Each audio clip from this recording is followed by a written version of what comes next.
Hi అండి. కాటుక గౌరీ నోము కథ అయితే చెప్తున్నాను. ఎక్కడ స్కిప్ చేయకోకుండా చివరి వరకు చూడండి. చిన్నదేనండి వీడియో. ఇక వీడియోలోకి వెళ్తే, ఒక బ్రాహ్మణ స్త్రీ అడవిలో కూర్చొని విచారిస్తుంది. ఆ దారిలోనే వెలుచున్న పార్వతీదేవి, ఏమమ్మా, ఎందుకు విచారిస్తున్నావు అని అడిగారు.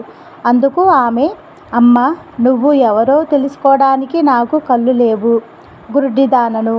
నన్ను చూచి అందరూ నవ్వుతున్నారు. ఆ బాధపడలేక ఇటు వచ్చాను. ఇక్కడ కూడా నీవు ఎవరో నన్ను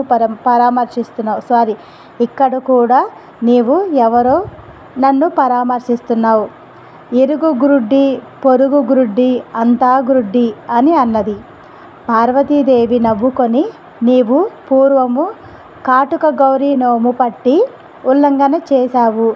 అందుకని ఈ జన్మలో నీకు ఈ కష్టం వచ్చింది. ఇప్పుడు ఆ నోము నోచినచో నీకు దృష్టి వస్తుంది అని చెప్పింది. ఉద్యాపనము: నోము పట్టి ఈ కథను చెప్పుకొని ఏడాది పొడుగునా అక్షతలు వేసుకోవాలి.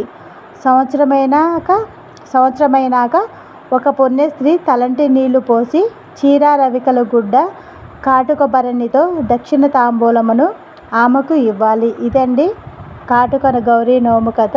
వీడియో నచ్చినట్లయితే లైక్, షేర్, సబ్స్క్రైబ్.